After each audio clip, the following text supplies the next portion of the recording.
It's nice. And, now you look and you see with budgets, I guess, some of the, reality shows that are on now, I'm not going to say they're like soap operas because they don't replace soap operas because there's a big difference between scripted that's written out with a plan and the production values or a camera just following people around to do, follow their lives in a reality show. But some of the reality shows, they create drama to try and, because they know people watch like a real soap opera that are scripted are used to drama and they want to see like, they want the payoff. They want to see like what somebody goes through, but then they want to see, yes, they go through the pain. Sometimes it doesn't work out so well. Other times they want to see the triumph of love, of perseverance, of whatever.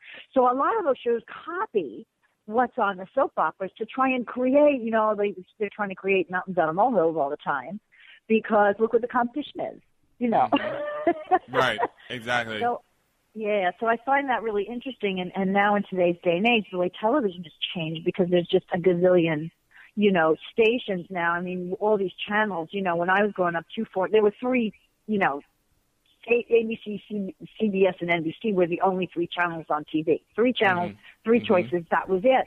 And now, what are there, hundreds? I mean, when you go in on demand, depending on what you have, especially if you buy the full package on these, with Verizon or DirecTV or whatever you have. Right. Oh, my God. You can't even possibly, know everything that's on, let alone, ever watch everything that's on. I don't even watch all the channels that I have with my DirecTV. I mean, there's so many channels, and I'm looking at them going, why do I have these many? Because I won't watch them. There's no point. So for me, I'm just like I watch my ABC, CBS, NBC, and Antenna TV, and all the retro channels and Nick at Night and Nickelodeon. So I'm pretty much that's pretty much it for me. I'm like, just give me those 5-6 stations. I'm set. I'm golden. Yeah, well, I agree with you. They're the best, but because the audience is now so divvied up with all of the choices, the budgets have changed for TV. I mean, yes, a lot of people are watching, but the fact that General Hospital is still on the air, there's only 3 of us left on the air now, you know what I mean? And thank God we're in that small group that survived all the budget cuts and the losses and it's not that people weren't watching the shows that got canceled. It's that they couldn't compete anymore to spend that amount of money in production, so they had to pick. Like ABC had to pick. So One Life to Live went, and All My Children went, and GH survived. It's like one of the 3. And they don't spend as much money on production values as they did. All through the 90s, we were really flying high and having them great ratings, and I would refer to it as our heyday. And that's not to say I feel that the show is less now than it was, but as far as audience goes, we had the most people watching then because we had the most audience then. Right. So, and all of us that have been on a long time, we were younger. So we still, we were on the upswing. The show was all on the upswing, story-wise, age-wise, gaining audience all the time, all of that. So, yeah, you're right. It was a pretty exciting time.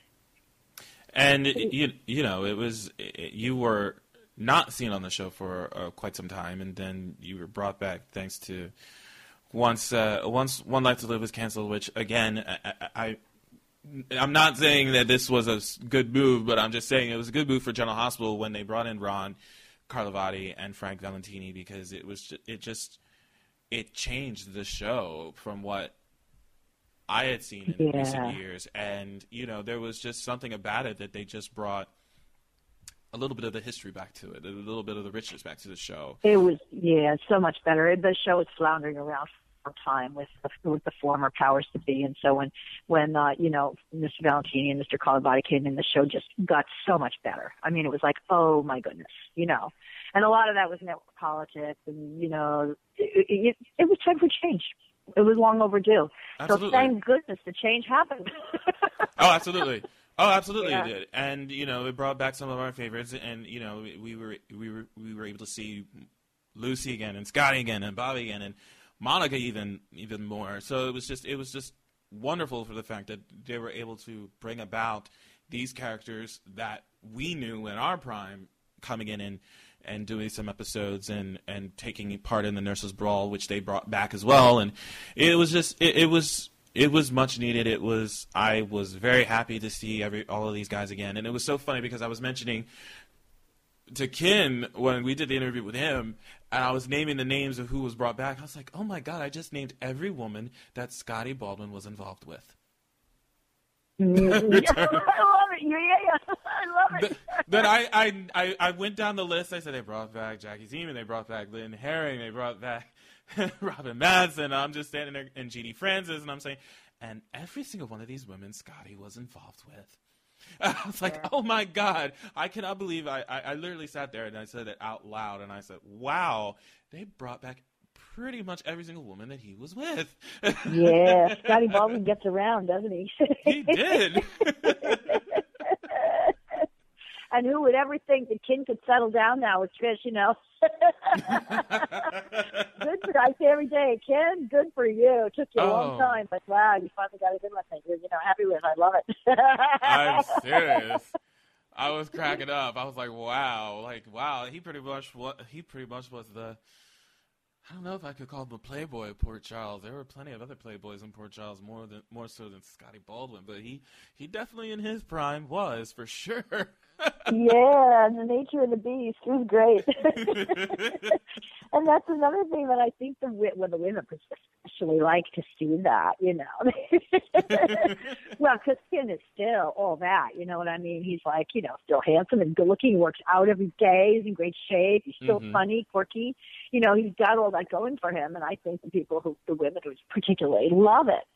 And he has his shtick, like I got my shtick, and the guys think that's hysterical because he pulls off they give him sometimes the craziest dialogue, and sometimes he's kind of a bad boy. He's always a naughty boy, and he's always like trying to get his way, and yet you love him. He's lovable. He's not the villain. You never look at him as like, oh, he's that bad, mean, nasty, old, horrible villain. You kind of look and you go, oh, that's Scotty Baldwin. He's cool. He's a cool dude. Yeah, bring him over here. We love him.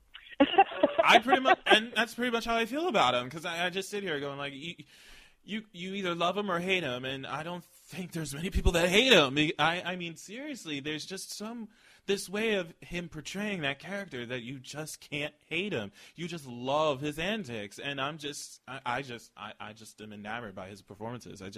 I even said to him, I said, you play the smarmy DA, former DA, very well, and I just love how you bring that on camera. It's great. I love it. It's awesome. I'm going to tell him that we talked about him. And I'll tell him you said that. He'll like it. Oh, absolutely. It's so much fun. And, I do need, and speaking of which, I do need to mention, too, the anniversary show that aired this past April, and that you all were involved in, you and M. Rylan and Anthony Geary and newcomer Brittany Strappi, when it was revolved around what happened with Luke's and Bobbie's mother. That was a really good episode to watch. I have to be honest with you. That was a really good episode, and watching Laura Wright play the mother, and that was extraordinary. She did a fantastic job doing that, just so you know. And yeah. It was wonderful to see that, and bringing in Dee Wallace to play Pat Spencer. Oh, she is amazing. I mean, Laura, yes, did an amazing job as a mom, and having Dee Wallace in there, whom I, adore. I'm such a fan of Dee over the years, so to get to work with her was thrilling. It was absolutely thrilling. And what a lovely, lovely lady. Besides being like a really talented, amazing actress, she is lovely. She is amazing. Just smart and beautiful, and generosity of spirit and kind, and everything that you would want your best friend in the world to be. That's what she is. Oh, wow. So she's a joy to work with. Yeah, she's amazing. And let me tell you, she had a truckload of lines. She came in, all her scenes, we shot them in 2 days. Wow. And it was like, 2 days. She had pages and pages and pages of long spiels. And it's harder when you come on the show as a new character than like those of us who've been there for years. You kind of know your character. You know what you do, and you come and you learn it. She came in, had to create a character, shoot scene after scene after scene after scene of hard stuff where she's like, gagged and in the bed and sick and going through all this crazy stuff. never missed a beat, never missed a line, knew her dialogue in and out. I mean, I have a great respect for her. She's just really very cool lady. Very cool. I'm sure that everybody on set was just enthralled by her performance, just by that alone. From your description of how she played this out, I'm sure the set, you could hear just nothing but a pin drop when that was happening, just gasping, going like, wow, like at her performance. I can imagine that's what happened, I'm sure. Yeah, it was great. It was great. And, she brought a whole new energy onto the set that we didn't have. And it was really nice because she brought new energy into the, because that was mainly Tony's storyline with all the stuff that happened in the past and him becoming like the, crazy thing that was going on with the personality. And it was very dark and very morbid and very creepy to a lot of people. And then all of a sudden she came in like a breath of fresh air.